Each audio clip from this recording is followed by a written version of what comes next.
So we're still in the Great Depression time period, and we're moving to page 473 when FDR becomes the president. Franklin Delano Roosevelt. He's the one that was very famous for saying, "We have nothing to fear but fear itself." He was the one that came up with that. You probably heard it. And so within a few days of him being presidency, he had this bank holiday. He closed the banks due to people being afraid of the banks, losing all the money. He had what's called a brain trust. He brought in all these professors from big universities and asked them, like, what do you think I should do? He sought counsel from wise people.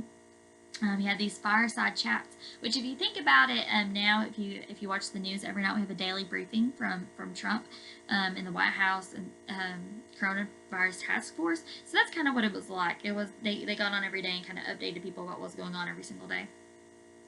And so then he created, well, his biggest thing that he did was create the New Deal. And so the Civilian Conservative Corps. It worked on planting trees and helped with building roads and parks and things like that.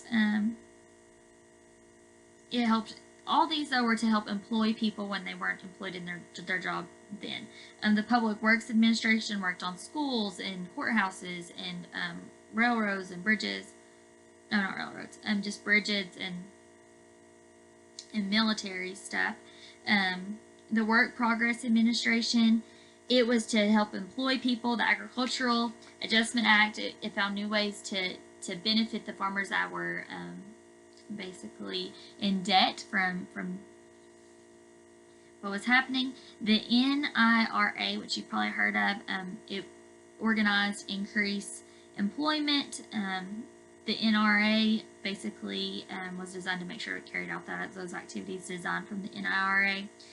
The FDIC insured the banks from loan loss, and TVA, which you've probably heard of, the Tennessee Valley Authority. It's right near your neck of the woods. It actually was supposed to provide cheap electricity to the Tennessee Valley residents. In the Social Security Act, when you start paying in taxes, you start getting Social Security. All those things were to help create jobs and create stimulus in the economy. And I'm actually going to send you a video. When I was I guess I was 10 or so, we went to Washington, D.C. My family did on vacation. I begged them to take me. I'd always loved U.S. history. Always loved history in general. And so from the time I was little, I was like, will you please take me? Will you please take me to, I want to see the capital of the United States.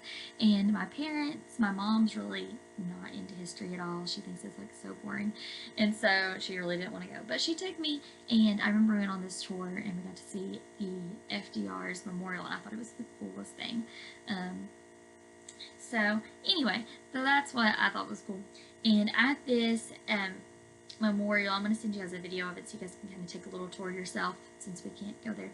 And there is this big waterfall, but he's sitting in his wheelchair. He has his dog, and there's this line of people, of men, statues of men, and they're lined up for the soup kitchen. So that was something that continued on. What Hoover did was prepare FDR to be able to make these transitions and to make these policies. So a lot of people kind of praise FDR and really look down on Hoover. But if Hoover wouldn't have done what he had done, FDR couldn't have done what he did either. So that's just something to kind of remember in that case. So tomorrow we're going to look a little bit more on the